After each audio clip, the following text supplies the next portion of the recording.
Nagbigay ng komento si dating presidential spokesperson Attorney Harry Roque sa resulta ng huling tugon ng masa survey ng Octa Research Group. Sa kanyang programa sa SMNI, aminado si Roque na mayroong naging epekto ang paninira sa pangalawang Pangulo at maging ang pagbaba ng trust at approval ratings ni Pangulong Bongbong Marcos.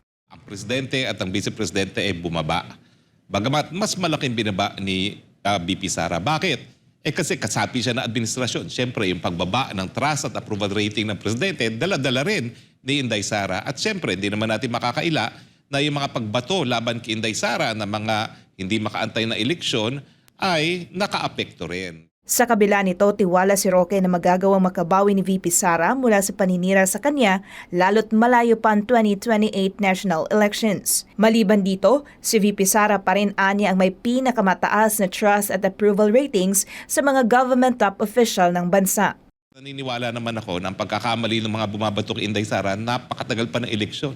Kahit anong mangyari, makakabawit pa si Inday Sara dahil meron pa siyang mahigit kumulang 4.5 taon para makabawi. No? Pero, ganun pa man ha, bagamat bumaba nga ang lahat, hindi lang naman po si Inday Sara, no? Pati po si Presidente PBBM, si Vice President Inday Sara pa rin ang may pinakamataas na approval at trust rating sa lahat ng mga namumuno sa ating bayan.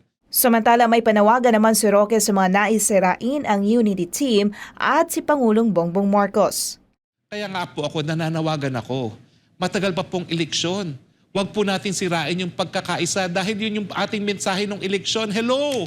Ako po umakyat sa kaparehong entablado from north to south ng Philippines. Anong sinabi natin? Ang sinabi natin, kinakailangan magkaisa para malutas ang lahat ng problema. Bakit niyo po sinisira ang pagkakaisa dahil sa inyong ambisyon lamang?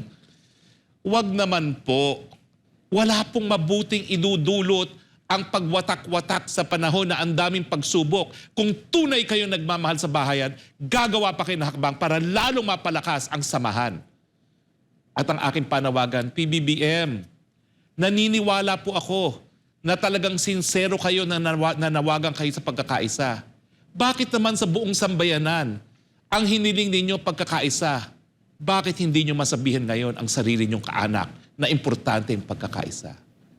Ayaw ko pong maniwala na pangampanya lang sinabi nyo nang nagtawag kayo para sa pagkakaisa. Ngayon po, sabihan nyo lang siya na kinakailangan ng pagkakaisa.